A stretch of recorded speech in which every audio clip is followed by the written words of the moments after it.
আজকের আলোচনা সিংহ রাশি। সিংহ রাশির জাতকদের 1400 আপনার 33 সালটা কেমন যাবে, 1433 সাল কেমন যাবে, যেটা হচ্ছে ইংরেজি 26 সাল এবং 27 সালের 15-16 এপ্রিল পর্যন্ত আপনাদের আয় ব্যয়, ব্যবসা, শারীরিক দিক, শুভ অশুভ, শত্রু, কর্মক্ষেত্র, এই বিষয় নিয়ে আমি খুব ছোট করে আলোচনা করছি। সব আমি ডিটেলসে বলছি।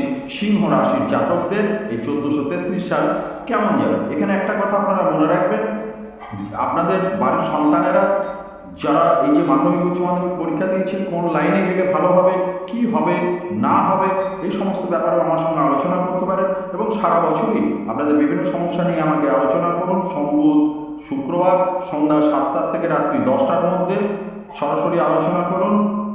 আমি এর জন্য কোনো রকম শুল্ক বা চার্জ আপনাদের দিতাম না, সম্পূর্ণ বিনামূল্যে একটা অনলাইন পরামর্শ আমি দিয়ে থাকি। আপনারা যাতে ভালো থাকুন দেবী দুর্গার কৃপায়, সেই জন্যই আমার এই প্রচেষ্টা। কোনো টেনশন করার আপনাদের দরকার নেই, কোনো সমস্যায় পড়লে পারে। এইবার আপনাদের বিষয়গুলোতে আসি। আপনাদের অধিপতি হচ্ছেন রবি, সিংহ রাশির অধিপতি হচ্ছে রবি। তবে এই বছর আপনার আয়টা একটু কম হলেও ব্যয় বেশি হবে, আয় ব্যয়ের সমতা রক্ষা করা একটু কঠিন হবে। আর প্রচণ্ড ক্রোধ উৎপন্ন হবে, ক্রোধটাকে আপনাকে সংবরণ করতে হবে। এইখানটায় মাথাটা একটু ঠান্ডা রাখতে হবে সব ক্ষেত্রে। চাকরি ও ব্যবসা ছাড়া সংসারেই বেশি সমস্যা দেখা দিতে পারে আপনার, সাংসারিক ঝামেলা। স্বামী অথবা স্ত্রীর ক্ষেত্রে অশুভ একটা যোগ আছে। সন্তানদের শিক্ষা ও কর্মে শুভপ্রাপ্তির যোগ আছে, সন্তানদের ক্ষেত্রে খুব শুভপ্রাপ্তির যোগ আছে। ভাতা ভগ্নির সঙ্গে সম্পর্কের সমস্যা বৃদ্ধি পাবে।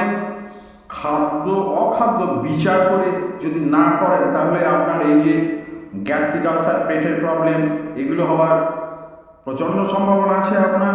সেই সঙ্গে নার্ভ সংক্রান্ত অসুস্থতার সমস্যা আপনার বৃদ্ধি হতে পারে। এই ব্যাপারগুলো আপনাদের নজর দেওয়ার দরকার আছে।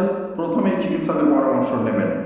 আর কোনো রকম সমস্যা বা সুবিধা অসুবিধা এই বছরের মধ্যে আপনাদের যদি হতে চায়, কোনো বিধিবিধান বা বাচ্চাদের পড়াশোনা যে ব্যাপারই হোক, সরাসরি ফোন করে আমার সঙ্গে কথা বলুন। সোম, শুক্র সন্ধ্যা 7টা থেকে রাত্রি 10টা পর্যন্ত কোনো রকম চার্জ দিতে হবে না আমার সঙ্গে ফোনে কথা বলতে গেলে, আলোচনা করতে গেলে। সকলে ভালো থাকুন, দেবী দুর্গার কৃপায় আপনাদের বছরটা ভালো কাটুক, এই আশীর্বাদই করি।